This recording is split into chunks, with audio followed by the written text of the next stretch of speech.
ഓം ശ്രീ ഗണേശായ നമ. ഓം ശ്രീ ഗണേശ ശാരദാ ഗുരുഭ്യോ നമ. ഓം സദാശിവസമാരംഭാം ശങ്കരാചാര്യമധ്യമാം അസ്മദാചാര്യപര്യന്താം വന്ദേ ഗുരുപരമ്പരാം. ഓം ശിവം ശിവകരം ശാന്തം ശിവാത്മാനം ശിവോത്തമം ശിവമാർഗപ്രണേതാരം പ്രണതോസ്മി സദാശിവം. സർവമംഗളമാംഗല്യേ ശിവേ സർവാർത്ഥസാധികേ ശരണ്യേ ത്രംബകേ ഗൗരി നാരായണി നമോസ്തുതേ. ഓം ശ്രീ മഹാദേവ്യൈ നമ. ഓം ശ്രീ മഹാത്രിപുരസുന്ദര്യൈ നമ. ഓം ശ്രീ ലളിതാദേവ്യൈ നമ. ഹരി ഓം. ശ്രീ ലളിതാ സഹസ്രനാമ സ്തോത്ര പഠന പരമ്പരയിലേക്ക് എല്ലാവർക്കും സുസ്വാഗതം, സുദിനം നേരുന്നു. കഴിഞ്ഞ ക്ലാസ്സിൽ നമ്മൾ പഠിച്ചത് 170 വരെയുള്ള ശ്ലോകങ്ങളാണ്. 170 വരെയുള്ള ശ്ലോകങ്ങൾ പഠിച്ചു കഴിഞ്ഞപ്പോൾ 922 നാമങ്ങൾ പഠിച്ചു കഴിഞ്ഞു. ഇന്ന് നമുക്ക് പഠിക്കേണ്ടത് 171 മുതൽ 175 വരെയുള്ള ശ്ലോകങ്ങൾ. ആദ്യം ശ്ലോകം മുഴുവനൊന്ന് വായിക്കാം. 171 മുതൽ 175 വരെയുള്ള ശ്ലോകങ്ങൾ. ദക്ഷിണാരാധ്യ ധരസ്മേരമുഖാംബുജ കൗളിനി കേവലാനർഘ്യ കൈവല്യപദദായിനി സ്തോത്രപ്രിയാ സ്തുതിമതി ശ്രുതി സംസ്തുത വൈഭവ മനസ്വിനി മാനവതി മഹേശി മംഗളാകൃതി വിശ്വമാതാ ജഗദ്ധാത്രി വിശാലാക്ഷി വിരാഗിണി പ്രഗൽഭ പരമോദാര പരാമോദ മനോമയീ വ്യോമകേശി വിമാനസ്ഥ വജ്രിണി വാമകേശ്വരി പഞ്ചയജ്ഞപ്രിയ പഞ്ചപ്രേതമഞ്ചാധിശായിനി പഞ്ചമീ പഞ്ചഭൂതേശി പഞ്ചസംഖ്യോപചാരിണി ശാശ്വതി ശാശ്വതൈശ്വര്യ ശർമ്മദാ ശംഭുമോഹിനി. ഇതാണ് ശ്ലോകങ്ങൾ. ഇനി ആദ്യത്തെ ശ്ലോകം എടുക്കാം. ദക്ഷിണാരാധ്യ ധരസ്മേരമുഖാംബുജ കൗളിനി കേവലാനർഘ്യ കൈവല്യപദദായിനി. കൗളിനി കേവല അനർഘ്യ കൈവല്യപദദായിനി. 4 നാമങ്ങളാണ് ഈ ശ്ലോകത്തിലുള്ളത്. ആദ്യത്തെ നാമം ദക്ഷിണാരാധ്യ, 8 അക്ഷരമുള്ള വലിയ നാമങ്ങൾ, അതിനെയൊന്നും മുറിക്കാൻ പാടില്ല. ധരസ്മേരമുഖാംബുജ രണ്ടാമത്തെ നാമം. മൂന്നാമത്തെ നാമം കൗളിനി കേവല, ഒരു നാമം. അനർഘ്യ കൈവല്യപദദായിനി, രണ്ടാമതാവ്. അപ്പം 4 നാമങ്ങൾ. ദക്ഷിണാരാധ്യ ധരസ്മേരമുഖാംബുജ കൗളിനി കേവല അനർഘ്യ കൈവല്യപദദായിനി, 4 നാമങ്ങൾ. ആദ്യത്തെ നാമം എടുക്കാം. ദക്ഷിണാരാധ്യ. ആകാരം ഉണ്ടെങ്കിൽ അദക്ഷിണ, അദക്ഷിണ ആരാധ്യ എന്ന് വരുള്ളൂ. അപ്പം ശ്രദ്ധിച്ചു വായിക്കുക. ദക്ഷിണാരാധ്യ, ദക്ഷിണമാർഗവും അദക്ഷിണമാർഗവുമായി ആരാധിക്കപ്പെടേണ്ടവൾ, അല്ലെങ്കിൽ ദക്ഷിണമാർഗത്തിലും അദക്ഷിണാമാർഗത്തിലും ആരാധിക്കപ്പെടുന്നവൾ എന്നർത്ഥം. ദക്ഷിണ എന്ന് പറഞ്ഞാൽ വലതെന്നും അല്ലെങ്കിൽ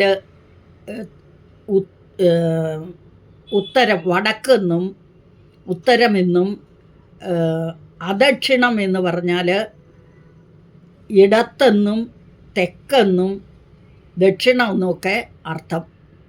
പല അർത്ഥങ്ങളുണ്ട് ദക്ഷിണത്തിനും അദക്ഷിണത്തിനും. അത് പല ഇതായിട്ടാണ് ഉപയോഗിക്കുന്നത്. ഇവിടെ ദക്ഷിണമാർഗം എന്ന് പറഞ്ഞാൽ വാമാചാര്യമാർഗം എന്നർത്ഥം. അതായത് ദക്ഷിണമാർഗം എന്ന് പറഞ്ഞാൽ സമയാചാര എന്ന മാർഗം. അതായത് ദേവിയെ ആരാധിക്കാനായിട്ട് പല ഉപചാരമാർഗങ്ങളുണ്ട്. അതിൽ വാമാചാരവും സമയാചാരവുമുണ്ട്. ആ സമയാചാരം എന്ന് പറയുന്ന മാർഗമാണ് ദക്ഷിണാമാർഗം. ദക്ഷിണം എന്ന് പറഞ്ഞാൽ വാമാചാരമാർഗവും അത് വൈദികമാണ്. ഇനി അദക്ഷിണ എന്ന് പറഞ്ഞാൽ വാമാചാര മാർഗവും അതിൻ്റെ വേറൊരു പേര് താന്ത്രികവും. അപ്പം സമയാചാരം വൈദികവും ദക്ഷിണവും, വാമാചാര്യവും താന്ത്രികവുമായത് അദക്ഷിണവുമായ മാർഗങ്ങളിൽ കൂടി ആരാധിക്കപ്പെടുവാൻ യോഗ്യതയുള്ളവൾ എന്നർത്ഥം. ദക്ഷിണമാർഗം അദക്ഷിണമാർഗവുമായി ആരാധിക്കപ്പെടാൻ യോഗ്യതയായവൾ. വൈദികം സമയാചാരം, അദക്ഷിണം വാമാചാരം താന്ത്രികം, ഈ രണ്ട് മാർഗത്തിലും ആരാധിക്കപ്പെടുവാൻ യോഗ്യതയുള്ളവൾ ദക്ഷിണാദക്ഷിണാരാധ്യ എന്നർത്ഥം. രണ്ട് മാർഗത്തെയും ദേവി ഒരുപോലെ ഇഷ്ടപ്പെടുന്നു. ഇനി വേറെ ഒരർത്ഥത്തിൽ ദക്ഷിണന്മാരെന്ന് പറഞ്ഞാൽ സമർത്ഥന്മാർ, പണ്ഡിതന്മാരെന്നൊരർത്ഥമുണ്ട്. അദക്ഷിണം പാമരന്മാർ, അറിവില്ലാത്തവർ. അപ്പോൾ സാമർഥ്യമുള്ളവർ ദക്ഷിണന്മാരും സാമർഥ്യമില്ലാത്തവർ അദക്ഷിണന്മാരും. അപ്പം പണ്ഡിതന്മാരാലും പാമരന്മാരാലും എന്നർത്ഥം. സാമർഥ്യമുള്ളവരും അസാമർഥ്യരുമായ എല്ലാവരാലും ആരാധിക്കപ്പെടേണ്ടവളാണ് ദേവി എന്നർത്ഥത്തിൽ ദേവിക്ക് പേര് ദക്ഷിണാദക്ഷിണാരാധ്യ. ഏകദേശം കുറച്ചെന്തോ മനസ്സിലായി എന്ന് വിചാരിക്കുന്നു. സമയാചാരം, ദക്ഷിണമാർഗം സമയാചാരം, വൈദികം, അദക്ഷിണമാർഗം വാമാചാര്യം താന്ത്രികം. ഈ വൈദികവും താന്ത്രികവുമായ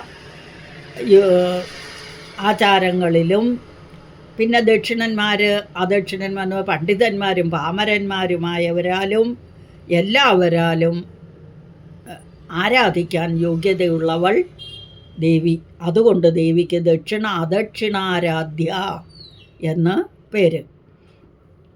അടുത്ത നാമം ദരസ്മേരമുഖാംബുജ. ദരം എന്ന് പറഞ്ഞാൽ പിളർപ്പ് എന്നർത്ഥം. പിളർന്നത്, കുറച്ചൊന്ന് തുറന്നത്, പിളർന്നത് എന്നർത്ഥം. അപ്പം അല്പം പറഞ്ഞത്, അല്പമായിട്ട് തുറന്നിരിക്കുന്ന അല്ലെങ്കിൽ പിളർന്നിരിക്കുന്നതിനെ ദരം എന്ന് പറയുന്നു. ഇനി ദരം സ്മേരം എന്ന് പറഞ്ഞു. ദരസ്മേരം അല്പം, സ്മേരം എന്ന് പറഞ്ഞാൽ സ്മരിക്കുക എന്ന് പറഞ്ഞാൽ ചിരി, അതായത് പുഞ്ചിരി എന്ന് പറയില്ലേ, അല്പം മാത്രം ചിരി വരുന്നതിനെ സ്മേരം, പുഞ്ചിരി. മുഖം തന്നെ ഫേസ്. അംബുജം താമര. അപ്പോൾ ദേവിയുടെ മുഖത്തെ ഒരു താമരയോട് ഉപമിച്ചിട്ട് അത് അധികം വിടരാത്ത ഒരു താമരയോട് ഉപമിച്ചിട്ട് അതിനെ മന്ദസ്മിതമാകുന്ന മുഖത്തോടു കൂടി അവൾ എന്നർത്ഥമാക്കിയിരിക്കുന്നു. അപ്പം മനസ്സിലായല്ലേ? അല്പം വിടർന്നതെന്ന് പറയുമ്പം പുഞ്ചിരി, ചെറിയ ഒരു ചിരി, അതിനെ പുഞ്ചിരി എന്ന് പറയും. അപ്പോൾ പുഞ്ചിരിക്കുന്ന മുഖത്തോടു കൂടിയവൾ എന്ന അർത്ഥത്തിൽ ആണ് ഈ ദരസ്മേര മുഖാംബുജ എന്ന് പറഞ്ഞത്. അടുത്ത നാമം കൗലിനീ കേവല. കൗലിനീ കേവല അനർഘ്യ കൈവല്യ വദദാനി എന്നുള്ള നാമത്തിൽ രണ്ട് നാമങ്ങളായി എടുത്തിട്ട് കൗലിനീ കേവല എന്ന് ഒരു നാമം, അനർഘ്യ കൈവല്യദായിനി എന്ന് വേറൊരു നാമം. അപ്പം കൗലിനീ കേവല മൂന്നാമത്തെ നാമമാണ്. കൗലിനീ കേവല. കൗലിനി എന്ന് പറഞ്ഞാൽ കൗലം വരാം. ലായും തമ്മിൽ ഭേദമില്ല സംസ്കൃതത്തിലുണ്ട്. അത് രണ്ടും ഒന്ന് തന്നെയാണ്. അപ്പോൾ ഈ ള എന്നുള്ളത് നമ്മുടെ മലയാള അക്ഷരത്തിലാണ് ഉള്ളത്.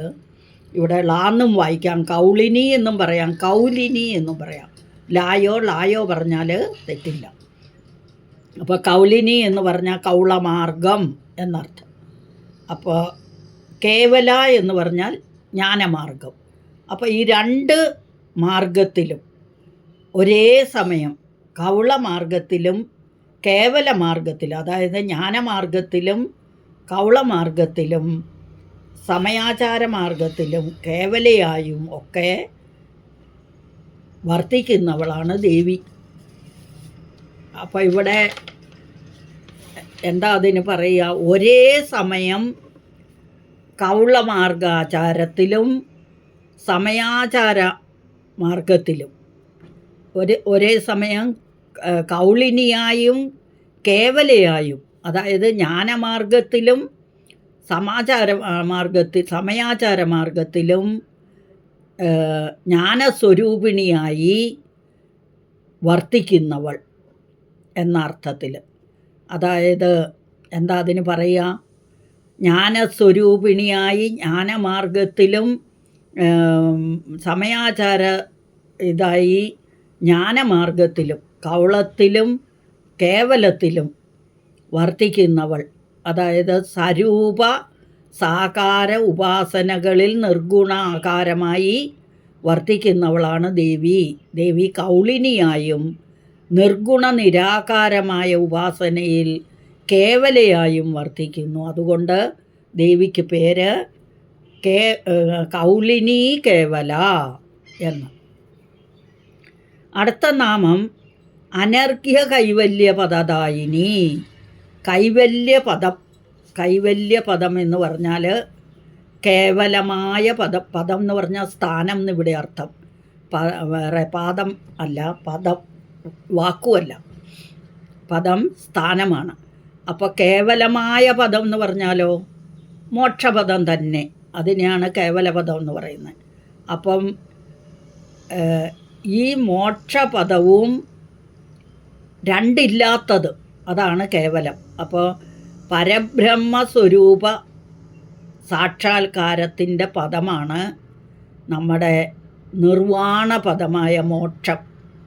അപ്പോൾ ആ മോക്ഷപദത്തെ ദാനം ചെയ്യുന്നത് ദേവി ആയതുകൊണ്ട് ദേവിക്ക് അനർഘ്യ കൈവല്യപദദായിനി. അനർഘ്യം എന്ന് പറഞ്ഞാൽ അർഘ്യമല്ലാത്ത എന്ന് പറഞ്ഞാൽ വിലമതിക്കാൻ കഴിയാത്ത അത്ര, അല്ലെങ്കിൽ വിലമതിക്കാൻ കഴിയാത്ത കൈവല്യപദത്തെ ദാനം ചെയ്യുന്നവൾ എന്നർത്ഥം. അനർഘ്യ കൈവല്യപദദായിനി. അപ്പോൾ ഈ ശ്ലോകം ദക്ഷിണാരാധ്യ, കൗളമാർഗത്തിലും അല്ല ദക്ഷിണാമാർഗത്തിലും അദക്ഷിണാമാർഗത്തിലും ആരാധ്യയായവൾ, സമയാചാരം വാമാചാരം തുടങ്ങിയ മാർഗങ്ങളിൽ കൂടെ ആരാധിക്കപ്പെടുവാൻ യോഗ്യതയുള്ളവൾ. ഇനി ദക്ഷിണെന്നും അദക്ഷിണെന്നും പറഞ്ഞുകൊണ്ട് പണ്ഡിതന്മാരും പാമരന്മാരാലും ആരാധിക്കപ്പെടാൻ യോഗ്യതയുള്ളവൾ. ധരസ്മേര മുഖാംബുജ, അല്പം പിളർന്ന സ്മേരം, അതായത് പുഞ്ചിരി, ആ പുഞ്ചിരിക്കുന്ന മുഖമാകുന്ന താമരയോടുകൂടിയവൾ എന്ന് പറഞ്ഞാൽ പുഞ്ചിരിക്കുന്ന മുഖത്തോടു കൂടിയവൾ എന്നർത്ഥം. കൗളിനി കേവല, കൗളമാർഗത്തിലും കേവലമാർഗത്തിലും ആരാധിക്കപ്പെടേണ്ടവൾ. അപ്പോൾ ഒരേ സമയം രണ്ട് മാർഗത്തിൽ കൂടെ ആരാധിക്കാൻ സാധിക്കുന്നവൾ, ജ്ഞാനസ്വരൂപിണി ആയ ദേവിക്ക് പേര് കൗളിനി കേവല. അടുത്ത നാമം അനർഘ്യ കൈവല്യദായിനി, കേവലമായ മോക്ഷപദത്തെ ദാനം ചെയ്യുന്നവൾ. അതായത് വിലമതിക്കാൻ കഴിയാത്ത മോക്ഷപദത്തെ ദാനം ചെയ്യുന്നവൾ എന്ന അർത്ഥത്തിൽ അനർഘ്യ കൈവല്യപദദായിനി. അപ്പോൾ ഈ ശ്ലോകം ദക്ഷിണാരാധ്യ ധരസ്മേരമുഖാംബുജ കൗളിനി കേവലാനർഘ്യ കൈവല്യപദദായിനി. കൗളിനി കേവലാനർഘ്യ കൈവല്യപദദായിനി വായിക്കുമ്പോൾ ഒന്നിച്ച് വായിക്കണം. പഠിക്കുമ്പം കൗളിനി കേവല എന്നൊരു നാമവും അനർഘ്യ കൈവല്യപദദായിനി എന്ന് രണ്ടാമത്തെ നാമം. അടുത്ത ശ്ലോകം സ്തോത്രപ്രിയ സ്തുതിമതി ശ്രുതി സംസ്തുത വൈഭവ മനസ്വിനി മാനവതി മഹേശി മംഗളാകൃതി. 7 നാമങ്ങളുണ്ട് ഈ ശ്ലോകത്തിൽ. സ്തോത്രപ്രിയ, സ്തുതിമതി, ശ്രുതി സംസ്തുത വൈഭവ, മനസ്വിനി, മാനവതി, മഹേശി, മംഗളാകൃതി. ആദ്യത്തെ നാമം സ്തോത്രപ്രിയ, സ്തോത്രങ്ങൾ പ്രിയമായവൾ. സ്തോത്രം എന്ന് പറഞ്ഞാൽ 6 കാര്യങ്ങൾ ആ സ്തോത്രത്തിലുണ്ടാകണം. എന്തൊക്കെയാണ് 6 കാര്യങ്ങൾ? നമസ്കാരം, ആശിസ്, സിദ്ധാന്തോക്തി, പരാക്രമം, വിഭൂതി, പ്രാർത്ഥന. അപ്പോൾ നമസ്കാരം ആദ്യത്തേത്. നമസ്കാരം എന്ന് പറഞ്ഞാൽ നമസ്കരിക്കുക, അതിന് നമസ്കാരം ചെയ്യുക. ആശിസ് എന്ന് പറഞ്ഞാൽ അനുഗ്രഹം, അല്ലേ? ആഗ്രഹാവതരണം. നമ്മളുടെ എന്താണ് നമുക്ക് ആഗ്രഹം എന്ന് പറയുക, അത് അനുഗ്രഹിക്കും ദേവി, ആശിസ് തരും നമുക്ക്. അതാണ് ആഗ്രഹാവതരണം, ആശംസ എന്നാൽ. ഇനി നമ്മൾ ആശംസകൾ നേരില്ലേ വിവാഹ കാര്യങ്ങളിൽ നമ്മൾ പങ്കെടുക്കുമ്പോൾ, വിവാഹ മംഗളാശംസകൾ എന്ന് നേരുകയല്ലേ, അത് തന്നെയാണ് ആശംസ എന്ന് പറഞ്ഞാൽ. ഇനി സിദ്ധാന്തോക്തി. സിദ്ധാന്തം എന്ന് പറഞ്ഞാൽ സിദ്ധാന്തം പറയുക, സ്വരൂപത്തെ വർണ്ണിക്കുക, എങ്ങനെയുള്ളത് എന്നൊക്കെ പറഞ്ഞ് നമ്മൾ പുകഴ്ത്തി പറയില്ലേ, വർണ്ണിക്കുക എന്ന് പറയും. അതിനെയാണ് സിദ്ധാന്തോക്തി എന്ന്. ഉക്തി എന്ന് പറഞ്ഞാൽ വാക്ക്. അപ്പോൾ സിദ്ധാന്തത്തെ പറയുന്നതിനെയാണ് സിദ്ധാന്തോക്തി എന്ന് പറയുന്നത്. പിന്നെ എന്താണ് നമുക്ക് വേണ്ടതെന്നുള്ള ഇത് പ്രാർത്ഥിക്കുക. പിന്നെ വിഭൂതി. വിഭൂതി എന്ന് പറഞ്ഞാൽ വിവിധ ഭാവങ്ങൾ, വിവിധങ്ങളായി ഭവിക്കുക, അതാണ് വിഭൂതി. അപ്പോൾ വിവിധ ഭാവങ്ങൾ നമുക്ക് ഇപ്പം നിവേദ്യങ്ങളൊക്കെ അർപ്പിക്കുക. അപ്പോൾ ദേവിയുടെ സർവമംഗളങ്ങളായ ഗുണങ്ങളെ വർണ്ണിച്ചുകൊണ്ട് നമസ്കരിക്കുക, ആശംസ നേരുക, വേദാന്ത വിവിധങ്ങളെ ഭാവങ്ങളെ വർണ്ണിക്കുക, നിവേദ്യങ്ങൾ സമർപ്പിക്കുക. ഇതൊക്കെ പ്രിയമായിട്ടുള്ളവളാണ് ദേവി. അതിനെയാണ് ഈ സ്തോത്രം എന്ന് പറയുന്നത്. അപ്പം ഇവിടെ സ്തുതി, അല്ലേ? സ്തുതികൾ ദേവിക്ക് പ്രിയമാണ്. അതുകൊണ്ട് സ്തോത്രപ്രിയ, സ്തുതിയിൽ ആഹ്ലാദിക്കുന്നവൾ എന്നൊക്കെ അർത്ഥം. ഇവിടെ ഈ നമസ്കാരം, ആശിസ്, സിദ്ധാന്തോക്തി, പരാക്രമം, വിഭൂതി, പ്രാർത്ഥന, ഇവയെല്ലാം, അതായത് നമിക്കുക, ആശംസിക്കുക, സ്വരൂപത്തെ വർണ്ണിക്കുക, സിദ്ധാന്തം പറയുക, പരാക്രമം കാണിക്കുക, വർണ്ണിക്കുക, പിന്നെ ഭാവങ്ങൾ, വിവിധ ഭാവങ്ങളെ പറ്റി വർണ്ണിക്കുക, നിവേദ്യങ്ങൾ നൽകുക, ഇതൊക്കെയാണ് സ്തുതികൾ. ഇവ കൊണ്ട് സ്തുതിക്കുന്നു. അതുകൊണ്ട് സ്തോത്രപ്രിയ എന്ന ദേവിക്ക് പേര്. ഇനി അടുത്ത നാമാണ് സ്തുതിമതി. സ്തുതിമാൻ എന്ന് പറഞ്ഞാൽ പുല്ലിംഗായിത്തീരും. അതിൻ്റെ സ്ത്രീലിംഗാണ് സ്തുതിമതി. സ്തുതിക്കപ്പെടേണ്ടവൾ എന്നർത്ഥം, സ്തുതിയോട് കൂടിയവൾ എന്നർത്ഥം. അടുത്ത നാമം ശ്രുതി സംസ്തുത വൈഭവ. ശ്രുതി എന്ന് പറഞ്ഞാൽ വേദം, സംസ്തുത എന്ന് പറഞ്ഞാൽ സമ്യക്കായി സ്തുതിക്കുക. സമ്യക്ക് എന്ന് പറഞ്ഞാൽ നന്നായിട്ട്, സമ്യക്കായി സ്തുതിക്കുന്നതിനെ സംസ്തുതി എന്ന് പറയും. വൈഭവ, വൈഭവം സാമർഥ്യം, അല്ലേ? വൈഭവം സാമർഥ്യത്തോടു കൂടി. അപ്പം ശ്രുതി സംസ്തുത വൈഭവ എന്ന് പറഞ്ഞാൽ വേദങ്ങളിൽ സമ്യക്കായി അല്ലെങ്കിൽ നല്ലതുപോലെ സ്തുതിക്കപ്പെട്ടതായ വൈഭവത്തോടു കൂടിയവൾ ദേവി, അല്ലേ? വൈഭവം, മാഹാത്മ്യം. വേദാന്തങ്ങൾ എല്ലാം ദേവിയെ സ്തുതിക്കുന്നു. ദേവി സൂക്തം തുടങ്ങിയ സൂക്തങ്ങളാൽ സ്തുതിക്കപ്പെടേണ്ടവളാണ് ദേവി. ദേവി സൂക്തം നമ്മുടെ ദേവി മഹാത്മ്യത്തിൽ ശക്രാധികൃത ദേവി സ്തുതി, ലാസ്റ്റ് നാരായണീ സ്തുതി 11-ാം അധ്യായത്തിൽ, 5-ാം അധ്യായത്തിൽ ദേവിയുടെ സൂക്തം, ദേവീ സൂക്തം, ഇതെല്ലാം സ്തുതികളാണ്. അപ്പോൾ ദേവന്മാർ ദേവീ സൂക്തം കൊണ്ടാണ് ദേവിയെ സ്തുതിച്ചത്. എങ്ങനെ? യാ ദേവി സർവഭൂതേഷു വിഷ്ണുമായേതി ശബ്ദിത നമസ്തസ്മൈ നമസ്തസ്മൈ നമസ്തസ്മൈ നമോ നമഃ. അല്ലയോ ദേവി, വിഷ്ണുരൂപിയായിരിക്കുന്ന അങ്ങേക്കായിക്കൊണ്ട് നമസ്കാരം, നമസ്കാരം, നമസ്കാരം എന്ന് 3 പ്രാവശ്യം. കാരണം 700 മന്ത്രങ്ങളുള്ളതിൽ നമ്മളല്ലാതെ നോക്കി അത് 3 പ്രാവശ്യം പറഞ്ഞിൽ 3 പ്രാവശ്യം നമസ്കരിച്ച് 3 പ്രാവശ്യം പറഞ്ഞെങ്കിലേ 700 മന്ത്രം തികയുള്ളൂ. അല്ലാതെ നമ്മൾ എണ്ണി നോക്കിയാൽ 700 കിട്ടില്ല. അതുകൊണ്ടാണ് അത് 3 പ്രാവശ്യം പറഞ്ഞാലേ ഒരു മന്ത്രമാവുള്ളൂ. എങ്ങനെ? ഇപ്പോൾ വിഷ്ണുമായേതി സംസ്ഥിത, യാ ദേവി സർവഭൂതേഷു വിഷ്ണുമായേതി ശബ്ദിത എന്നുള്ളത് ഇങ്ങനെ തന്നെ 3 പ്രാവശ്യം പറഞ്ഞാൽ 3 മന്ത്രമാവുള്ളൂ. അതിനിപ്പോൾ നമ്മൾ എളുപ്പത്തിന് വേണ്ടി എങ്ങനെ പറയുന്നു? ഓ യാ ദേവി സർവഭൂതേഷു വിഷ്ണുമായേതി ശബ്ദിത നമസ്തസ്മൈ നമസ്തസ്മൈ നമസ്തസ്യൈ നമ എന്ന് നമ്മളിങ്ങനെ 3 പ്രാവശ്യമായിട്ട് പറയുന്നു. നമസ്തസ്യൈ നമസ്തസ്യൈ നമസ്തസ്യൈ നമോ നമ. അപ്പോൾ ഇതിനെയാണ് നമസ്കാരം എന്നൊക്കെ പറയുന്നത്. അപ്പോൾ ഈ സൂക്തം കൊണ്ട് ഈ സൂക്തികളെ കൊണ്ട് ദേവിയെ സ്തുതിക്കുന്നു. അപ്പോൾ ശ്രുതി സംസ്കൃത വൈഭവം, വേദങ്ങളിൽ നല്ലതുപോലെ സ്തുതിക്കപ്പെട്ടതായ വൈഭവത്തോട് അല്ലെങ്കിൽ മഹാത്മ്യത്തോടു കൂടിയവൾ എന്ന അർത്ഥത്തിൽ. ഇനി അടുത്ത നാമമാണ് മനസ്വിനി, മനസ്സുള്ളവൾ. എല്ലാവർക്കും മനസ്സുണ്ടല്ലേ, പക്ഷേ നമ്മളുടെയൊക്കെ മനസ്സ് ചഞ്ചലങ്ങളാണ്, അങ്ങോട്ടും ഇങ്ങോട്ടും ഇളകിപ്പോവും.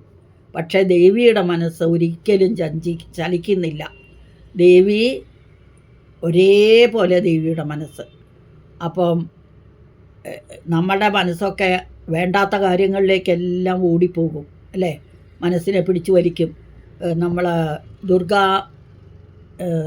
സപ്തശ്ലോകിയിൽ ചൊല്ലില്ലേ, ഓം ജ്ഞാനിനാമവിചേതാംസി ദേവി ഭഗവതി ഹിസ ബലാദാകൃഷ്യ മോഹായ മഹാമായ പ്രേച്ഛതി. നമ്മളെ ബലാത്കാരമായി നമ്മുടെ മനസ്സുകളെ വലിച്ചഴച്ച് കൊണ്ടുപോയി മോഹങ്ങളിലേക്ക് തള്ളിവിടുന്നു എന്ന് പഠിച്ചില്ലേ. അത് തന്നെയാണ് ഇവിടെ. നമ്മളുടെയൊക്കെ മനസ്സ് ചഞ്ചലങ്ങളാണ്, അതെവിടെയെങ്കിലുമൊക്കെ ഓടിപ്പോകും. പക്ഷേ അതിനെയൊക്കെ പിടിച്ച് നിർത്തി നിയന്ത്രിക്കുന്നത് ദേവിയായതുകൊണ്ട് നമ്മളെ മനസ്സാകുന്ന കുരങ്ങനിട്ട് കളിപ്പിക്കുമ്പം അതിനെ നിയന്ത്രിക്കാൻ ദേവിയുടെ അനുഗ്രഹം ആവശ്യമാണ്. അതിന് ദേവിയെ ഭജിച്ചാൽ മതി. അപ്പോൾ ദേവിയുടെ മനസ്സാണെങ്കിൽ സ്വതന്ത്രമാണ്, ഒരിക്കലും അങ്ങോട്ടും ഇങ്ങോട്ടും ഇളകുമൊന്നുമില്ല. അതുകൊണ്ട് ദേവിക്ക് മനസ്വി എന്ന് പറഞ്ഞാൽ പുല്ലിംഗവും മനസ്വിനി സ്ത്രീലിംഗവുമാണ്.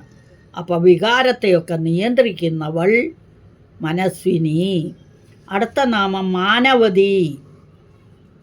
മാനവതി അഭിമാനിയായവൾ, വിശ്വസ്ത, അതായത് മനസ്സിൻ്റെ ശ്രേഷ്ഠതയാകുന്ന മാനം, ചിത്തത്തിൻ്റെ ശ്രേഷ്ഠതയാണ് മാനം. എല്ലാവരാലും കീർത്തിക്കപ്പെടുന്നവളാണ് ദേവി. അപ്പോൾ ഇനി മാനത്തിന് വേറൊരർത്ഥവും കൂടിയുണ്ട്, അളവ് എന്നൊരർത്ഥം. അങ്ങനെ നോക്കിയാലും നമ്മളുടെ കർമ്മഫലങ്ങൾ പുണ്യപാപങ്ങളെ വേർതിരിച്ച് നമുക്ക് ദാനം ചെയ്യുന്നതും ദേവിയാണ്. അതുകൊണ്ടും ദേവിയെ മാനവതി എന്ന് നമുക്ക് പറയാം. ആദ്യത്തെ മാനി എന്ന് പറഞ്ഞാൽ അഭിമാനിയായവൾ, രണ്ടാമത്തെ മാനി എന്ന് പറഞ്ഞാൽ പുണ്യപാപങ്ങളെ അളന്നു നൽകുന്നവൾ, അളവ് എന്ന അർത്ഥത്തിൽ മാനം. അടുത്ത നാമം മഹേശി, മഹാദേവൻ്റെ ഈശി. ഈശൻ മഹാദേവൻ, ഈശി ദേവി. അപ്പം മഹാദേവൻ എന്ന് പറഞ്ഞാൽ മഹേശ്വരനാണ്. ആ മഹേശ്വരൻ്റെ പത്നി ആയതുകൊണ്ട് മഹേശ്വരി എന്നും, മഹാദേവൻ ഈശിക്കുന്നവൻ, ശ്രേഷ്ഠമായ ഈശിക്കുന്നവൻ, ഈശിക്കുന്നതിൽ വരൻ ഈശ്വരനും ഈശിക്കുന്നതിൽ ശ്രേഷ്ഠ വര ഈശ്വരിയുമാണ്. അപ്പോൾ ഇവിടെ സ്വയം മഹതിയും ഈശിക്കുന്നവളുമാണ് മഹേശ പത്നി. മഹേശൻ മഹാദേവൻ, മഹേശൻ്റെ പത്നിയായതുകൊണ്ട് മഹേശി. അപ്പം മഹാന്മാരാൽ ആദരിക്കപ്പെടുന്നവളെന്നും ഇതിനർത്ഥം എടുക്കാം. അപ്പം എല്ലാ മഹാന്മാരാലും ആരാധിക്കപ്പെടുന്നവളും ഈശിക്കുന്നതിൽ ശ്രേഷ്ഠനായ മഹേശൻ്റെ പത്നിയായതുകൊണ്ടും മഹേശി. അടുത്ത നാമം മംഗളാകൃതി. മംഗളം എന്ന ആകൃതിയോടു കൂടിയവൾ, മംഗളം എന്ന രൂപത്തോടു കൂടിയവൾ, മംഗളസ്വരൂപത്തോടു കൂടിയവൾ മംഗളാകൃതി. നമ്മുടെ പ്രധാനപ്പെട്ട മന്ത്രം ഇതിൽ എന്താണ്?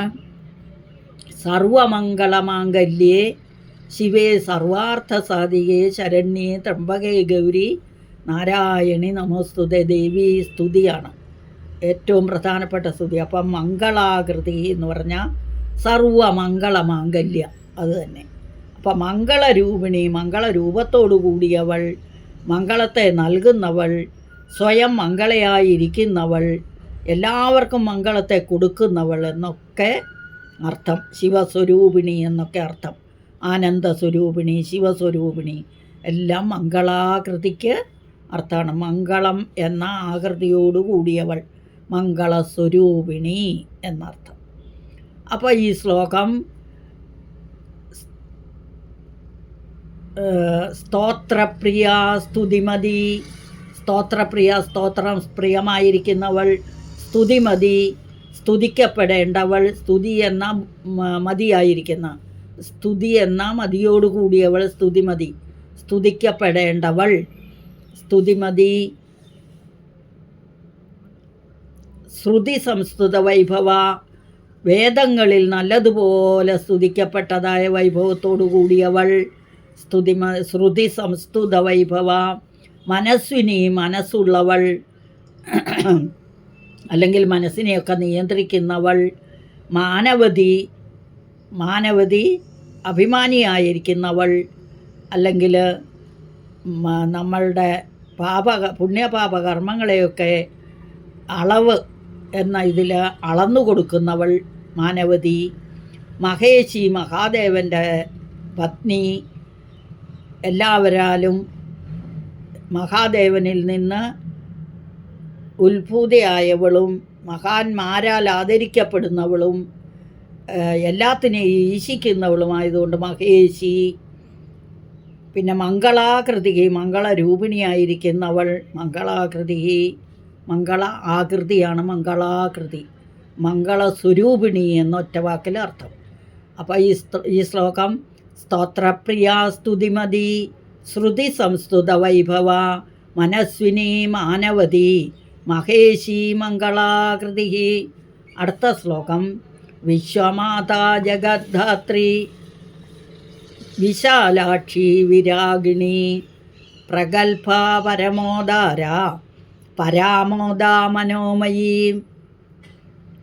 വിശ്വമാതാ ജഗദ്ധാത്രി, വിശാലാക്ഷി വിരാഗിണി, പ്രഗൽഭ പരമോദാര, പരാമോദാ മനോമയീ. 8 നാമങ്ങളുണ്ട്. ആദ്യത്തെ നാമം വിശ്വമാതാ, വിശ്വത്തിൻ്റെ മുഴുവൻ മാതാവ്, ജഗത്തിൻ്റെ മുഴുവൻ അമ്മ, മൂലപ്രകൃതിയാണ് ദേവി. അത് ജഗത് സൃഷ്ടിക്ക് ഉപാദാന കാരണമായിട്ട് റോ മെറ്റീരിയൽസായിട്ട് ഉപയോഗിച്ചതാണ് ഈ മൂലപ്രകൃതിയെ, അല്ലേ? പഞ്ചഭൂതങ്ങളൊക്കെ കൊണ്ടല്ലേ സൃഷ്ടിച്ചത്. അപ്പം ഈ വിശ്വത്തിൻ്റെ മുഴുവൻ മാതാവാണ് ദേവി, വിശ്വമാത. ഇനി വിശ്വമാത എന്ന് പറഞ്ഞാൽ സൃഷ്ടി നടത്താനായിട്ട് ജഗത്തിൻ്റെ അതായത് ലോകം, പഞ്ചഭൂതങ്ങൾ തുടങ്ങിയ റോ മെറ്റീരിയൽസ് ഉപയോഗിച്ചു. അപ്പോൾ മൂലപ്രകൃതിയെ ഉണ്ടാക്കി അതുകൊണ്ട് സൃഷ്ടി നടത്തുന്നത് കൊണ്ട് വിശ്വമാത. വിഷ്ണു സഹസ്രനാമം തുടങ്ങുമ്പം ഓം വിശ്വം വിഷ്ണുർവഷട്കാരോ എന്നാണ് തുടങ്ങുന്നത്. അപ്പോൾ അതിൻ്റെ അർത്ഥം എന്താ? വിഷ്ണു, വിശ്വം വിഷ്ണു വഷട്കാരക എന്ന് പറഞ്ഞാൽ വിഷ്ണു മാതാവായിട്ട്, വിഷ്ണു മാതാവാണ്, അല്ലേ? വിഷ്ണു സഹസ്രനാമത്തിൽ മഹാവിഷ്ണുവാണ് എല്ലാവരുടെയും അമ്മ എന്ന് പറഞ്ഞാൽ മഹാസരസ്വതിയിൽ നിന്ന് ഉത്ഭവിക്കുന്നു എല്ലാം. ആദി മഹാലക്ഷ്മി, മഹാലക്ഷ്മിയിൽ നിന്ന് മഹാസരസ്വതി, മഹാസരസ്വതിയിൽ നിന്ന് മഹാവിഷ്ണുവും ഗൗരിയും ഉണ്ടാകുന്നു. പിന്നെ ആ 2-3 പേരിൽ നിന്നും മിഥുനങ്ങളുണ്ടായി എന്നൊക്കെ ദേവി മഹാത്മ്യത്തിൽ രഹസ്യത്രയത്തിൽ പറയുന്നുണ്ട്. അപ്പം ആദ്യം മഹാലക്ഷ്മി മഹാസരസ്വതി, മഹാസരസ്വതിയിൽ നിന്ന് മഹാകാളി, മഹാകാളിയിൽ നിന്ന് മഹാവിഷ്ണു, അല്ലേ?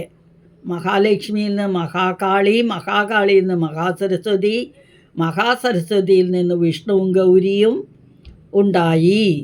അപ്പോൾ 3 പേരിൽ നിന്നും മിഥുനങ്ങൾ ഉണ്ടായി എന്നൊക്കെ ദേവി മഹാത്മ്യത്തിൽ പറയുന്നുണ്ട്. അതുകൊണ്ടും ദേവി വിശ്വമാതാവാണ്, ലോകത്തിൻ്റെ മുഴുവൻ മാതാവാണ് ദേവി. അടുത്ത നാമം ജഗദ്ധാത്രി, ജഗത്തിൻ്റെ മുഴുവനും ധാത്രി. ധാത്രി എന്ന് പറഞ്ഞാൽ ധരിക്കുന്നവൾ എന്നൊരർത്ഥം. പിന്നെ പോറ്റമ്മ, പ്രസവിച്ച അമ്മയെ പെറ്റമ്മ എന്നും വളർത്തിയെന്ന അമ്മയെ പോറ്റമ്മ എന്നും പറയും. അപ്പം ഈ ജഗത്തിൻ്റെ മുഴുവനും പെറ്റമ്മയും പോറ്റമ്മയും ആരാ? ദേവി തന്നെ. ദേവിയുടെ വയറ്റിലായിരുന്നല്ലോ, ധരിച്ചിരിക്കുമല്ലായിരുന്നോ? അപ്പോൾ ധരിക്കുന്നവളെന്നും പോറ്റമ്മയെന്നും അർത്ഥം വരുന്നു ധാത്രി എന്ന വാക്കിൻ്റെ അർത്ഥം. അപ്പോൾ ജഗദ്ധാത്രി എന്ന് പറഞ്ഞാൽ ജഗത്തിൻ്റെ അമ്മ, ജഗത്തിൻ്റെ ധാത്രിയായവൾ. ദേവി ജഗത്തിനെ സൃഷ്ടിച്ച് പരിപാലിച്ച് പോഷിപ്പിച്ച് സംഹരിക്കുന്നു. അതുകൊണ്ട് ദേവിക്ക് ജഗദ്ധാത്രി എന്ന് പേര്. അടുത്ത നാമം വിശാലാക്ഷി, വിശാലങ്ങളായ അക്ഷികളോടുകൂടിയവൾ. അക്ഷി എന്ന് പറഞ്ഞാൽ കണ്ണ്. അപ്പം വിശാലമായ അക്ഷികൾ, നല്ല എന്താ പറയുക, വിടർന്ന കണ്ണുകളോടുകൂടിയവൾ എന്നർത്ഥം. വിശാലമായ കണ്ണുകളോടുകൂടി. പിന്നെ ശാല എന്നതിന് വേറൊരർത്ഥമുണ്ട്, ചുവരുകളാൽ മറയ്ക്കപ്പെട്ടത്. അതിനെ ശാല എന്ന് പറയും. ഇപ്പോൾ പാഠശാല, പാചകശാല, മൃഗശാല എന്നൊക്കെ പറഞ്ഞാൽ ചുവരുകളാൽ മറയ്ക്കപ്പെട്ടതിനെ അങ്ങനെ പറയാം. അപ്പം അങ്ങനെയാണെങ്കിലും വിശാലമായത്, വിഗതമായ അതിരുകളില്ലാത്ത കണ്ണുകളോടുകൂടിയവളെന്നും അങ്ങനെയാണെങ്കിൽ എടുക്കാം നമുക്ക്. അപ്പോൾ വിശാലാക്ഷി. അടുത്ത നാമം വിരാഗിണി, വൈരാഗ്യമുള്ളവൾ, രാഗവും ദ്വേഷവും ഇല്ലാത്തവൾ. വിരാഗിണി, സ്വതന്ത്ര എന്നർത്ഥം. അതായത് വിശേഷണ രാഗത്തോടു കൂടിയവൾ, അല്ലെങ്കിൽ വിഗതമായ രാഗത്തോടു കൂടിയവൾ എന്നൊക്കെ എടുക്കാം. അപ്പം പിന്നെ രാഗത്തിന് വേറൊരർത്ഥമുണ്ട്, ചുവപ്പ് നിറം എന്നൊരർത്ഥമുണ്ട്. അപ്പോൾ അതുകൊണ്ടും വിരാഗിണി എന്ന് പറഞ്ഞാൽ ചുവന്ന നിറത്തോടു കൂടിയവൾ എന്നും എടുക്കാം നമുക്ക്. വിശേഷാൽ രാഗത്തോടു കൂടിയവൾ എന്ന് പറയുമ്പോൾ ചുവപ്പ് നിറത്തോടു കൂടിയവളെന്നും. അടുത്ത നാമം പ്രഗൽഭ, പ്രാഗൽഭ്യമുള്ളവൾ. പ്രാഗൽഭ്യം സാമർഥ്യം. അപ്പം സാമർഥ്യമുള്ളവൾ. എന്തിന്? സൃഷ്ടി, സ്ഥിതി, സംഹാരം തുടങ്ങിയവ നന്നായിട്ട് നടത്താൻ ദേവിക്ക് നല്ല പ്രാഗൽഭ്യമുണ്ട്. ദേവി നല്ല ഇതായിട്ട് അതെല്ലാം നടത്തുന്നു. അതുകൊണ്ടും ദേവിക്ക് പ്രഗൽഭ എന്ന് പേര്. ഇനി പഞ്ചകൃത്യപരായണയാണ് ദേവി. നമ്മൾ പഠിച്ചില്ലേ, പഞ്ചകൃത്യപരായണ എന്ന് പറഞ്ഞാൽ ഈ 5 കൃത്യങ്ങൾ ചെയ്യുന്നവൾ. എന്താണ് ഈ 5 കൃത്യങ്ങൾ? സൃഷ്ടി, സ്ഥിതി, സംഹാരം, തിരോധാനം, അനുഗ്രഹം. ഇങ്ങനെ 5 കാര്യങ്ങൾ. ഇത് 5ഉം ദേവി ചെയ്യുന്നതുകൊണ്ട് ദേവിയെ പഞ്ചകൃത്യപരായണ എന്ന് പേര് പറയുന്നുണ്ട്. അങ്ങനെയും പ്രഗൽഭയാണ് ദേവി. ദേവി മഹാത്മ്യത്തിൽ പറയുന്നുണ്ട്, ഒരു ദേവിയുടെ പാദധൂളിയുടെ ഒരംശം കൊണ്ടാണ് ബ്രഹ്മാവ് ഈ പ്രപഞ്ചം സൃഷ്ടിച്ചതെന്ന്. എവിടെയാണ് പറയുന്നത്? സൗന്ദര്യലഹരിയിൽ ശങ്കരാചാര്യർ പറഞ്ഞതാ. ഒരു ദേവിയുടെ പാദധൂളിയുടെ ഒരു ചെറിയ അംശം കൊണ്ടാണ് ഈ പ്രപഞ്ചത്തെ സൃഷ്ടിച്ചതെന്ന്. അപ്പോൾ ദേവിയുടെ സൗന്ദര്യ, അല്ലെങ്കിൽ ആ ദേവിയുടെ പ്രാഗൽഭ്യം അല്ലെങ്കിൽ സാമർഥ്യം അതിൽ നിന്ന് മനസ്സിലാകുന്നു. അപ്പോൾ ദേവിക്ക് പേര് പ്രഗൽഭ. അടുത്ത നാമം പരമോദാര. പരമം എന്ന് പറഞ്ഞാൽ ഉത്കൃഷ്ടം, വളരെ ഉയർന്നതെന്നൊക്കെ അർത്ഥം.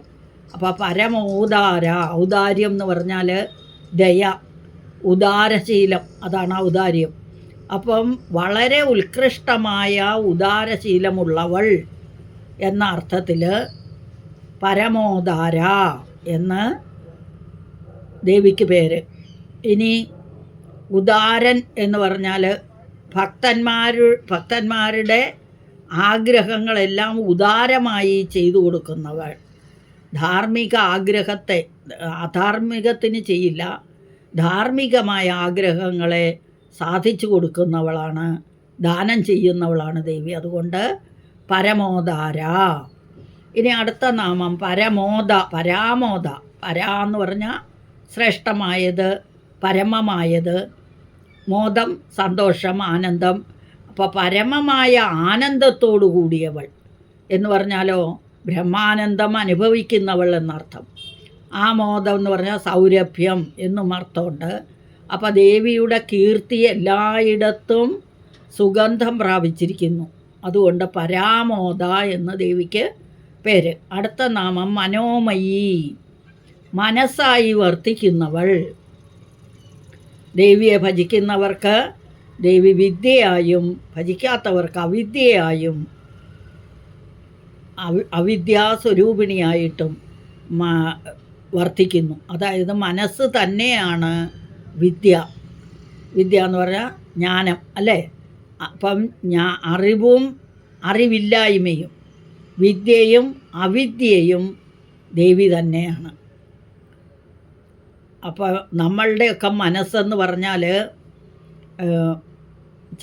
ചലിച്ചുകൊണ്ടിരിക്കുന്ന മനസ്സാണ്. ദേവിയുടെ അങ്ങനെയല്ല. ദേവി മനസ്സിൻ്റെ സ്വരൂപമായിട്ടിരിക്കുന്നു നല്ല ഇതോടുകൂടി. അപ്പം ദേവിക്ക് മനോമയി എന്ന് പേര്. മനസ്സായി വർത്തിക്കുന്നവൾ എന്നർത്ഥം. അപ്പം അവിദ്യാസ്വരൂപിണിയും വിദ്യാസ്വരൂപിണിയും ദേവി തന്നെയാണ്. അതുകൊണ്ട് മനോമയി എന്ന് ദേവിക്ക് പേര്.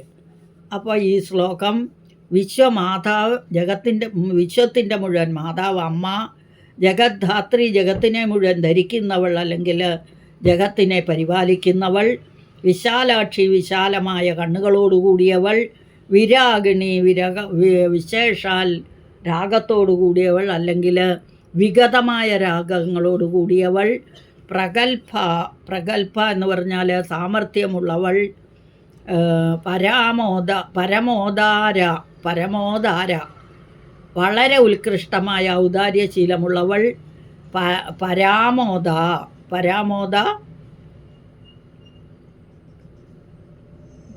പരമമായ ആനന്ദത്തോടു കൂടിയവൾ, ബ്രഹ്മാനന്ദം അനുഭവിക്കുന്നവൾ എന്നൊക്കെ അർത്ഥം. മനോമയി മനസ്സായി വർത്തിക്കുന്നവൾ. എല്ലാവരുടെയും ഹൃദയത്തിൽ ഇരുന്ന് ദേവി മനസ്സായിട്ട് വർത്തിക്കുന്നു. അതുകൊണ്ട് മനോമയി. അപ്പോൾ ഈ ശ്ലോകം വിശ്വമാതാ ജഗദ്ധാത്രി വിശാലാക്ഷി വിരാഗിണി പ്രഗൽഭ പരമോദാര പരാമോദ മനോമയി. അടുത്ത ശ്ലോകം വ്യോമകേശി വിമാനസ്ഥ വജ്രിണി വാമകേശ്വരി പഞ്ചയജ്ഞപ്രിയ പഞ്ചപ്രേതമഞ്ചാതിശായിനി. 6 നാമങ്ങളുണ്ട് ഇതിൽ. വ്യോമകേശി, വിമാനസ്ഥ, വജ്രിണി, വാമകേശ്വരി, പഞ്ചയജ്ഞപ്രിയ, പഞ്ചപ്രേതമഞ്ചാതിശായിനി. ആദ്യത്തെ നാമം വ്യോമകേശി. വ്യോമം എന്ന് പറഞ്ഞാൽ ആകാശം, കേശം എന്ന് പറഞ്ഞാൽ മുടി. അപ്പം ആകാശം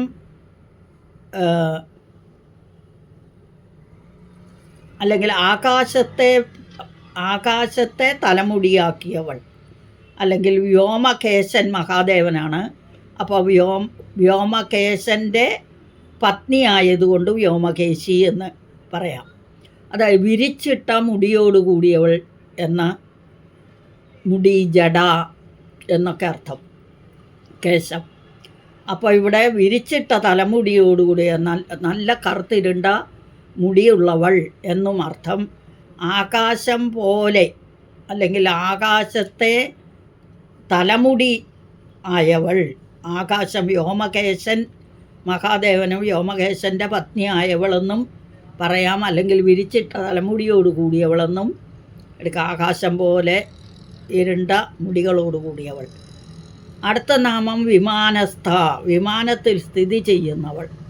വിമാനം എന്ന് പറഞ്ഞാൽ ആകാശത്തിൽ കൂടെ സഞ്ചരിക്കുന്ന വാഹനം ഒരർത്ഥം. വേറൊരർത്ഥം വിമാനം എന്ന് പറഞ്ഞാൽ ഗോപുരങ്ങൾ, ക്ഷേത്രങ്ങളുടെ ഗോപുരത്തിന് വിമാനം എന്നാണ് പറയുക. അപ്പം ഗോപുരം നമ്മൾ ശ്രീകോവിലിൽ തൊഴുതിട്ടിറങ്ങി ഗോപുരത്തെയും കൂടി തൊഴുന്നുണ്ട്. അപ്പം ഉയർന്നു നിൽക്കുന്നവൾ എന്ന ഉയർച്ച എന്നർത്ഥം. വിമാനം ഉയർന്നവൾ, ഉയർന്നു നിൽക്കുന്നവൾ, ഉയർന്ന നിലയിൽ നിൽക്കുന്നവൾ. അതായത് എന്തുകൊണ്ടാണ് ദേവി ഉയർന്നവളാകുന്നത്? സൃഷ്ടി സ്ഥിതി സംഹാരം മുഴുവൻ ജോലികൾ അതാത് സമയത്ത് അതിൻ്റേതായ ഇതായിട്ട് നന്നായിട്ട് ചെയ്യുന്നതുകൊണ്ട് ഉയർന്ന നിലയിൽ നിൽക്കുന്നവൾ എന്ന് പറയാം. അപ്പോൾ വിമാനസ്ഥ, സ്ഥ എന്ന് പറഞ്ഞാൽ സ്ഥിതി ചെയ്യുന്നവൾ. അടുത്ത നാമം വജ്രിണി, വജ്രം ധരിച്ചവൾ. വജ്രിണി, ശംഖ് ധരിച്ചവൾ ശംഖിണി അല്ലേ, ശംഖിനി എന്ന് വരും. ഗദ ധരിച്ചവൻ ഗതി, പിന്നെ അങ്ങനെ ഓരോ ഇതും. ഇവിടെ വജ്രായുധം ധരിച്ചവൾ. ഓരോ ദേവി മഹാത്മ്യത്തിൽ ഓരോ ദേവന്മാർ അവരവരുടെ ശക്തികളെ സൃഷ്ടിച്ചിട്ട് ആ ശക്തിക്ക് ഒരു ദേവിയുടെ ഒരു സ്ത്രീയുടെ രൂപം വന്നു. ആ സ്ത്രീക്ക് അവരവരുടെ ആയുധങ്ങളെല്ലാം കൊടുത്ത് ഓരോ ദേവിമാരാക്കി മാറ്റി. മഹേശ്വരൻ്റെ ശക്തിയായ മഹേശ്വരി, പിന്നെ ഇന്ദ്രൻ്റെ ശക്തിയായ ഇന്ദ്രാണി, ഇന്ദ്രാണി എന്നും ഐന്ദ്രി എന്നും പറയും. ഇന്ദ്രാണി എന്നും ഐന്ദ്രി എന്നും പേരുണ്ട് ഇന്ദ്രൻ്റെ പത്നിക്ക്. വിഷ്ണുവിൻ്റെ ശക്തിയായ വൈഷ്ണവി. ഇങ്ങനെ ഓരോ ശക്തികളും ഓരോ ദേവിമാരായി വന്നു. അപ്പം ഈ ഇന്ദ്രൻ്റെ വജ്രായുധം ധരിച്ച് വന്ന ദേവി ഇന്ദ്രാണി. ആ ദേവിയെയാണ് ഇവിടെ വജ്രിണി എന്ന് പറഞ്ഞു. വജ്രം ധരിച്ചിരിക്കുന്നവൾ, ഇന്ദ്രൻ്റെ വജ്രായുധം ധരിച്ചവൾ. വൃത്രാസുരനെ വധിക്കാനായിട്ട് ഇന്ദ്രൻ ദധീചി മഹർഷിയുടെ അസ്ഥി കൊണ്ട് ഉണ്ടാക്കിയ വജ്രായുധം വിശ്വകർമാവിനെ കൊണ്ടുണ്ടാക്കിപ്പിച്ചു. ആ ആയുധം ദേവിക്ക് അസുരന്മാരോട് യുദ്ധം ചെയ്യുന്ന സമയത്ത് ആ യുദ്ധത്തിനായി കൊണ്ട് വജ്രായുധം കൊടുത്തു. ആ വജ്രായുധം ധരിച്ചിരിക്കുന്നവൾ എന്ന അർത്ഥത്തിൽ ദേവിക്ക് പേര് വജ്രിണി. അടുത്തത് വാമകേശ്വരി, വാമകന്മാർക്ക് ഈശ്വരിയായിരിക്കുന്നവൾ. വാമകന്മാരെന്ന് പറഞ്ഞാൽ വാമമാർഗ ഉപാസനാ പദ്ധതിയായിട്ട് സ്വീകരിച്ചിരിക്കുന്നവർ. വാമമാർഗം പിന്നെ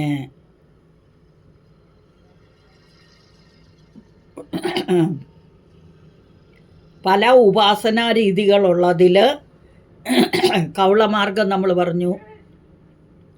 ഇവിടെ വാമമാർഗം എന്ന പദ്ധതി സ്വീകരിച്ചിരിക്കുന്നവൾ അവരുടെ ഈശ്വരി. ഈ വാമകേശ്വരന്മാരുടെയൊക്കെ അവരെയൊക്കെ നിയന്ത്രിക്കുന്നവൾ, ഈശിക്കുന്നവൾ, ഭരിക്കുന്നവൾ എന്നൊക്കെ അർത്ഥം ഈശ്വരിക്ക്. അപ്പോൾ അവരെയെല്ലാം ആ വാമമാർഗത്തെ സ്വീകരിച്ചവരെ ഈശിക്കുന്നവൾ എന്ന അർത്ഥത്തിൽ വാമകേശ്വരി എന്ന്, വാമകേശ്വരം എന്ന തന്ത്രത്തെ അടിസ്ഥാനമാക്കി ചെയ്യുന്ന ഉപാസനയാണ് വാമമാർഗം. അതിനെ സ്വീകരിച്ചിരിക്കുന്നവരുടെ ഈശ്വരിയായി ദേവി വർത്തിക്കുന്നു. അതുകൊണ്ട് വൈദികങ്ങളായ പഞ്ചമഹായജ്ഞാണ്. അപ്പോൾ അതുകൊണ്ട് വൈദികർ ഇവരെ തരം താഴ്ത്തി കാണിക്കുന്നു. പക്ഷേ ദേവിക്ക് സ്വീകാര്യമാണ്. അപ്പോൾ ദേവി എന്തു ചെയ്യും? ഏത് രീതിയിൽ ദേവിയെ ഉപാസിച്ചാലും അതെല്ലാം ദേവി കൈക്കൊള്ളുന്നു. അപ്പം വാമകന്മാർക്ക് ഈശ്വരമാർഗം, ഈശ്വരി, അവരെയെല്ലാം ഈശിക്കുന്നവളാണ് ദേവി. പിന്നെ ഈ വാമമാർഗം ഉപാസനാ പദ്ധതിയായി സ്വീകരിച്ചിരിക്കുന്നവരെയൊക്കെ നിയന്ത്രിക്കുന്നതും ദേവി ആയതുകൊണ്ട് ദേവിക്ക് പേര് വാമകേശ്വരി. വാമകേശ്വരൻ മഹാദേവനായതുകൊണ്ട് മഹാദേവൻ്റെ പത്നി എന്ന അർത്ഥത്തിലും വാമകേശ്വരി എന്ന് ദേവിക്ക് പേര്. അടുത്ത നാമം പഞ്ചയജ്ഞപ്രിയ, 5 യജ്ഞങ്ങൾ പ്രിയമായിട്ടുള്ളവൾ. പ്രധാനമായിട്ട് 5 യജ്ഞങ്ങൾ പ്രിയമായിട്ടുള്ളവൾ. എന്തൊക്കെയാണ് ഈ 5 യജ്ഞങ്ങൾ? ദേവയജ്ഞം, പിതൃയജ്ഞം, ബ്രഹ്മയജ്ഞം, നൃയജ്ഞം, ഭൂതയജ്ഞം. ഇങ്ങനെ 5 എണ്ണം. അതിൽ ദേവന്മാരെ പ്രീതിപ്പെടുത്താൻ ചെയ്യുന്ന ദേവയജ്ഞം, പിതൃക്കളെ പ്രീതിപ്പെടുത്താൻ ചെയ്യുന്നത് പിതൃയജ്ഞം, ബ്രഹ്മയജ്ഞം ഋഷിമാരെയൊക്കെ പ്രീതിപ്പെടുത്താൻ ചെയ്യുന്ന യജ്ഞം ബ്രഹ്മയജ്ഞം, നൃയജ്ഞം മനുഷ്യർക്ക് വേണ്ടി ചെയ്യുന്ന യജ്ഞം, ഭൂതയജ്ഞം 5ാമത്തേത് ഭൂതയജ്ഞം. അപ്പോൾ ഇതെല്ലാം ഈ പഞ്ചയജ്ഞങ്ങൾ പ്രിയമായിട്ടുള്ളവളാണ് ദേവി എന്ന് അർത്ഥം. ഭൂതം എന്ന് പറഞ്ഞാൽ ഈ ലോകത്ത് ഉള്ള സകല ചരാചരങ്ങളും ഉണ്ടായതാണ്, അല്ലേ? ഭൂതങ്ങളാണ്. അപ്പോൾ അവർക്കെല്ലാം വൃക്ഷസസ്യലതാദികളെല്ലാം, വളർത്തുമൃഗങ്ങൾ, പർവ്വതങ്ങളെല്ലാം സംരക്ഷിക്കാൻ വേണ്ടി ചെയ്യുന്ന യജ്ഞത്തിൻ്റെ പേരാണ് ഭൂതയജ്ഞം. മനുഷ്യരുടെ ഇതിനു വേണ്ടി ചെയ്യുന്ന നൃയജ്ഞം. നൃ എന്ന് പറഞ്ഞാൽ മനുഷ്യർ. അങ്ങനെ ദേവയജ്ഞം, പിതൃയജ്ഞം, ബ്രഹ്മയജ്ഞം, മനുഷ്യയജ്ഞം, ഭൂതയജ്ഞം, ഈ 5 എണ്ണവും പ്രിയമായിട്ടുള്ളവൾ ദേവി. അതുകൊണ്ട് ദേവിക്ക് പഞ്ചയജ്ഞപ്രിയ എന്ന് പേര്. അടുത്ത നാമം പ്രേതമഞ്ചാതിശായിനി. 5 പ്രേതങ്ങളാൽ നിർമ്മിച്ച മഞ്ചത്തിൽ അതിശയിക്കപ്പെടുന്നവൾ എന്ന് പറഞ്ഞാൽ അതിശായിനിയായിരിക്കുന്നു. പഞ്ചപ്രേതങ്ങൾ വഹിക്കുന്ന മഞ്ചത്തിൽ സ്ഥിതി ചെയ്യുന്നവൾ എന്നർത്ഥം. ആരാണ് ഈ പഞ്ചപ്രേതങ്ങൾ? അതായത് ബ്രഹ്മാവ്, വിഷ്ണു, മഹേശ്വരൻ, ത്രിമൂർത്തികളും മഹേശ്വരനും, അതായത് ഈശ്വരൻ. അപ്പം ബ്രഹ്മാവ്, വിഷ്ണു, രുദ്രൻ, മഹേശ്വരൻ, ഇത്രയും ഈ ഈശ്വരൻ എന്ന് പറയുന്ന ആൾ, ഈശ്വരൻ 4 പേര്. ബ്രഹ്മ, വിഷ്ണു, രുദ്രൻ, ഈശ്വരൻ, ഈ 4 പേര് ആണ് ദേവിയുടെ ഇരിപ്പിടത്തിൻ്റെ കാലുകൾ. 4 കാലുകൾ ബ്രഹ്മാവ്, വിഷ്ണു, രുദ്രൻ, ഈശ്വരൻ, ഇവർ കാലുകളായിട്ടും നടുക്കായിരിക്കുമ്പോൾ ആ 4 കാലിൻ്റെ ഇടയ്ക്കൊരു പലകയുണ്ടല്ലോ, ആ പലക സദാശിവനായിട്ടും. അതാണ് ദേവിയുടെ ഇരിപ്പിടം.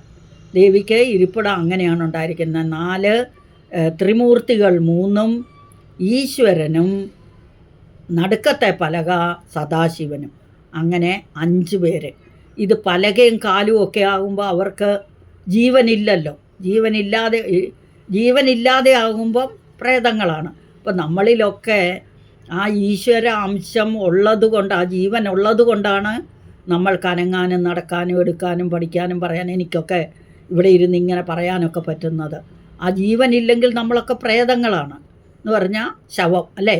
ശിവം പോയാൽ ശവം, സത്തുപോയി, അതാണ് മലയാളത്തിൽ പറഞ്ഞ് ചത്തുപോയി ആയത്. അപ്പോൾ സത്തുപോയാൽ പിന്നെ അത് പ്രേതമാണ്, ജഡമാണ്, അതിനൊന്നുമില്ല. അതുകൊണ്ട് ഈ പലകയും കാലുമൊക്കെ ആയി ഇരിക്കുന്നത് കൊണ്ട് അവരെ വിളിക്കുന്ന പേരാണ് പ്രേതങ്ങൾ. അപ്പോൾ ഈ 5 പ്രേതങ്ങളാൽ സൃഷ്ടിക്കപ്പെട്ട മഞ്ചത്തിൽ ശയിക്കുന്നവൾ, അതിശയനം ചെയ്യുന്നവൾ പഞ്ചപ്രേതം അഞ്ചാതിശായിനി. മഞ്ചം എന്ന് പറഞ്ഞാൽ കട്ടിൽ, ഇരിപ്പിടം, കസേര എന്നൊക്കെ പറയാം. അതിൽ ശയനം ചെയ്യുന്നവൾ അല്ലെങ്കിൽ ഇരിക്കുന്നവളാണ് ദേവി. അതുകൊണ്ട് ഇതിനു മുമ്പ് നമ്മൾ പല നാമങ്ങളും, പഞ്ചബ്രഹ്മാസനാസീന, പഞ്ചബ്രഹ്മസ്വരൂപിണി, പഞ്ചപ്രേതാസനാസീന, ഇങ്ങനെയൊക്കെ കുറേ നാമങ്ങളുണ്ട് ഇതിൽ, ദേവിയുടെ സൗന്ദര്യ ഇതിലൊക്കെ. അപ്പം ദേവിക്ക് ഇവിടെ ഈ 5 പ്രേതങ്ങളാൽ നിർമ്മിക്കപ്പെട്ട മഞ്ചത്തിൽ അതിശയനം ചെയ്യുന്നത് കൊണ്ട് പഞ്ചപ്രേത മഞ്ചാതിശായിനി എന്ന് ദേവിക്ക് പേര്. അടുത്ത നാമം, അടുത്ത ശ്ലോകം. അപ്പോൾ ഈ ശ്ലോകം എങ്ങനെയാണ്? വ്യോമകേശി, ആകാശം കേശമായിട്ടുള്ളവൾ, വിമാനത്തിൽ സ്ഥിതി ചെയ്യുന്നവൾ, വജ്രിണി, വജ്രായുധം ധരിച്ചിരിക്കുന്നവൾ, വാമകേശ്വരി, വാമകേശൻ്റെ പത്നി ആയതുകൊണ്ട് പഞ്ചയജ്ഞപ്രിയ, 5 യജ്ഞങ്ങൾ പ്രിയമായിട്ടുള്ളവൾ, പഞ്ചപ്രേത മഞ്ചാതിശായിനി, 5 പ്രേതങ്ങളാൽ വഹിക്കുന്ന കട്ടിലിൽ ഇരിപ്പിടമാക്കിയവൾ. അടുത്ത ശ്ലോകം പഞ്ചമി പഞ്ചഭൂതേശി പഞ്ചസംഖ്യോപചാരിണി ശാശ്വതി ശാശ്വതൈശ്വര്യ ശർമ്മദാ ശംഭുമോഹിനി. 7 നാമങ്ങൾ. ആദ്യത്തെ നാമം പഞ്ചമി. പഞ്ചമി എന്ന് പറഞ്ഞാൽ അഞ്ചാമത്തവൾ, പഞ്ചമി, അഞ്ചാമത്തത്. പഞ്ചമഹ എന്ന് പറഞ്ഞാൽ പുല്ലിംഗം, പഞ്ചമി എന്ന് പറഞ്ഞാൽ സ്ത്രീലിംഗം. അപ്പോൾ പഞ്ചകൃത്യങ്ങൾ ചെയ്യുന്ന 5 പേര്, അല്ലേ? ആ 5 പേരിൽ 5-ാമനായ സദാശിവൻ്റെ പത്നിയായതുകൊണ്ട് ദേവിക്ക് പേര് പഞ്ചമി. അല്ല, പഞ്ചപ്രേത മഞ്ചാതിശായിനി പറഞ്ഞപ്പോഴും അതിനകത്തും മഹാദേവൻ അഞ്ചാമനായിരുന്നു സദാശിവൻ. പലക ആ സദാശിവൻ്റെ പത്നി ആയതുകൊണ്ടും അഞ്ചാമത്തവൾ എന്ന അർത്ഥത്തിൽ പഞ്ചമി. കൂടാതെ സപ്തമാതൃക്കളിൽ 7 സപ്തമാതൃക്കളിൽ അഞ്ചാമത്തവൾ വാരാഹി ദേവി. ആ അഞ്ചാമതായി വന്ന വാരാഹി ദേവിയും ദേവിയായതുകൊണ്ട് ദേവിക്ക് പഞ്ചമി എന്ന് പേര്.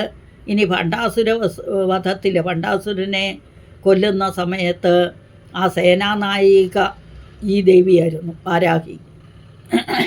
അതുകൊണ്ട് പഞ്ചമി എന്ന് പേര്. അപ്പം അഞ്ചാമത്തവൾ എന്ന അർത്ഥത്തിൽ പഞ്ചമി. പഞ്ചഭൂതേശി, പഞ്ചഭൂതങ്ങളെ ഈശിക്കുന്നവൾ.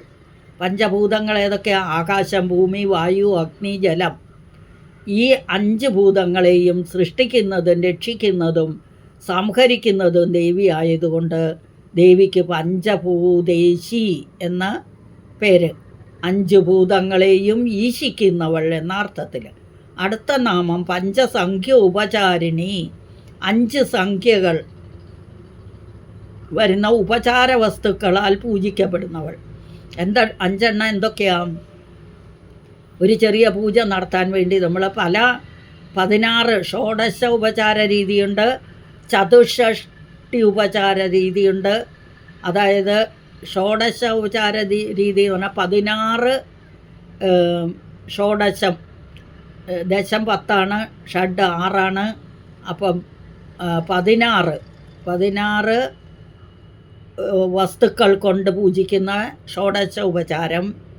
64 വസ്തുക്കളാൽ ഉപചാരം ചെയ്യുന്ന പൂജയ്ക്ക് ചതുഷ്ഷഷ്ടി ഉപചാര പൂജ എന്ന് പറയും. അപ്പോൾ അതിലൊക്കെ ആ 64 സാധനങ്ങളുണ്ട്. ഇവിടെയോ വെറും 5 സാധനങ്ങൾ കൊണ്ട്. എന്തൊക്കെയാണ് 5?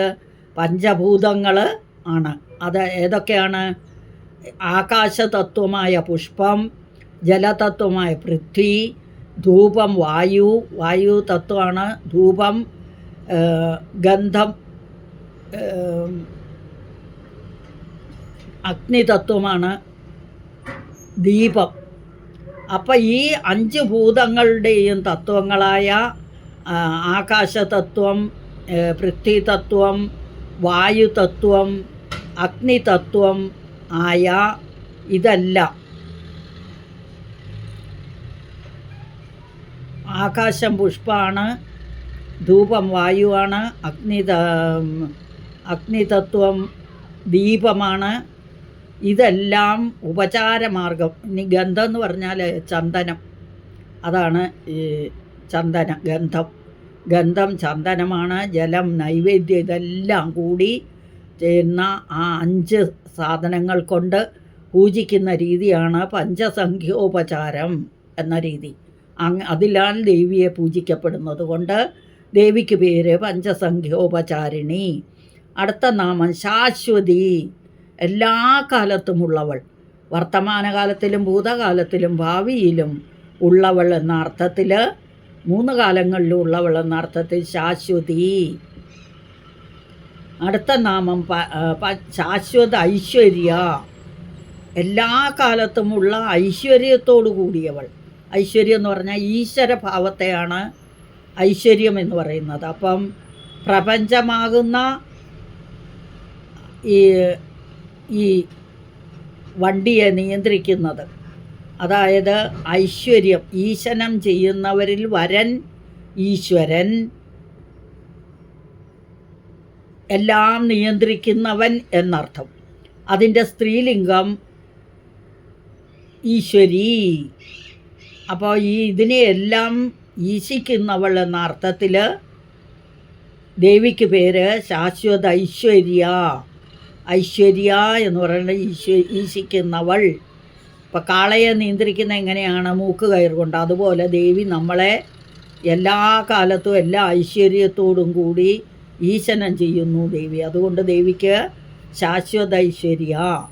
അടുത്ത നാമം ശർമ്മദ, ശർമ്മത്തെ ദാനം ചെയ്യുക. ശർമ്മം എന്ന് പറഞ്ഞാൽ സുഖം, മംഗളം എന്നൊക്കെ അർത്ഥം. ശ എന്ന വാക്കിൻ്റെ അർത്ഥം തന്നെ ശം, മംഗളം എന്നർത്ഥം, നല്ല കാര്യങ്ങൾ, സുഖം. അപ്പോൾ അതിനെ നൽകുന്നു. അപ്പം ശം നൽകുന്നവൾ ശർമ്മദ, അല്ലെങ്കിൽ സുഖത്തെ ദാനം ചെയ്യുന്നവൾ, ശർമ്മത്തെ ദാനം ചെയ്യുന്നവൾ ശർമ്മദ. അപ്പം ദേവിയുടെ അനുഗ്രഹം കൊണ്ടാണ് നമുക്കൊക്കെ സുഖം കിട്ടുന്നത്. അതായത് ശർമ്മം എന്ന് പറഞ്ഞാൽ സുഖം, മംഗളം, അത് ദാനം ചെയ്യുന്നവൾ ശർമ്മദ. ഇനി ഒരു സർനെയിമുണ്ടല്ലോ ശർമ്മ എന്ന്. ആ ശർമ്മ ഈ ദുഷ്ടനാണെങ്കിൽ അല്ലെങ്കിൽ വധം ചെയ്യുന്ന ആളാണെങ്കിൽ ശർമ്മ എന്ന് പേര് വരുമോ? ഇല്ല. ശർമ്മ എന്ന വാക്കിൻ്റെ അർത്ഥം മംഗളത്തെ ചെയ്യുന്നവൻ എന്നാണ്. നല്ല കാര്യങ്ങൾ മാത്രമേ ചെയ്യുള്ളൂ എന്നുള്ള അർത്ഥത്തിൽ. ഇത് ജീവിതത്തിലല്ല കേട്ടോ. ഒരു ശർമ്മമാരും നല്ലതൊന്നും ചെയ്യുന്നെന്നില്ല. ഉണ്ടായിരിക്കാം 100-1. അടുത്ത നാമം ശംഭുമോഹിനി, ശംഭുവിനെ മോഹിപ്പിക്കുന്നവൾ എന്ന് പറഞ്ഞാൽ ശംഭു മഹാദേവനാണ്. മഹാദേവനെ മോഹിപ്പിക്കുന്നവൾ ദേവി. ഇനി ഭഗവാൻ വിഷ്ണു മോഹിനിയായിട്ട് വേഷം കെട്ടിയപ്പോൾ ആരാ സഹായിച്ചേ? ദേവിയുടെ സഹായം കൊണ്ടാണ് മോഹിനിയായി വേഷം കെട്ടിയത്. പാലാഴിയിൽ പൊങ്ങി വന്ന അമൃതത്തെ അസുരന്മാർ തട്ടിക്കൊണ്ടുപോയപ്പോൾ അത് വീണ്ടെടുക്കാനായിട്ട് മഹാലക്ഷ്മിയായി മഹാവിഷ്ണു മോഹിനിയുടെ വേഷത്തിൽ അവതരിച്ചു.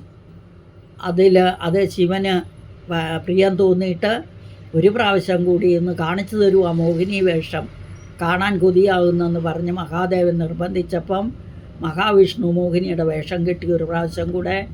അതിലുണ്ടായ കുഞ്ഞാണ് അയ്യപ്പൻ എന്നൊക്കെ പറയുന്നു. അപ്പോൾ ശംഭുവിനെ മോഹിപ്പിക്കുന്നവൾ എന്ന അർത്ഥത്തിൽ ശംഭുമോഹിനി. അപ്പോൾ ഈ ശ്ലോകം പഞ്ചമി, അഞ്ചാമത്തവൾ, പഞ്ചഭൂതേശി, പഞ്ചഭൂതങ്ങളെ ഈശിക്കുന്നവൾ, പഞ്ചസംഖ്യോപചാരിണി, 5 വസ്തുക്കളാൽ ഉപചാരം ചെയ്യാൻ അർഹതയുള്ളവൾ, ശാശ്വതി, എല്ലാ കാലത്തും ഉള്ളവൾ, ശാശ്വത ഐശ്വര്യം, എല്ലാ കാലത്തുമുള്ള ഐശ്വര്യത്തോടു കൂടിയവൾ, ശർമ്മദ, ശർമ്മം, സുഖം അല്ലെങ്കിൽ മംഗളത്തെ ദാനം ചെയ്യുന്നവൾ, ശംഭുമോഹിനി, ശംഭുവിനെ മോഹിപ്പിക്കുന്നവൾ, പഞ്ചമി, പഞ്ചഭൂതേശി, പഞ്ചസംഖ്യോപചാരിണി, ശാശ്വതി, ശാശ്വത ഐശ്വര്യ, ശർമ്മദ, ശംഭുമോഹിനി. ഇനി ഇത് മുഴുവനും കൂടി ഒരു പ്രാവശ്യം ചൊല്ലിത്തരാം.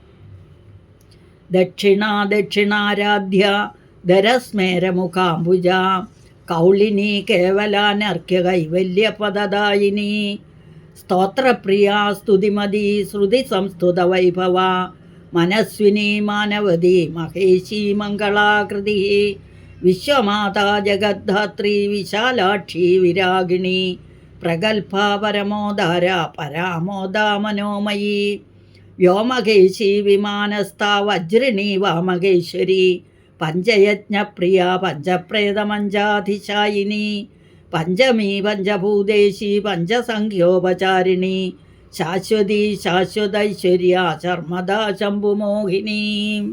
ഹരി ഓം.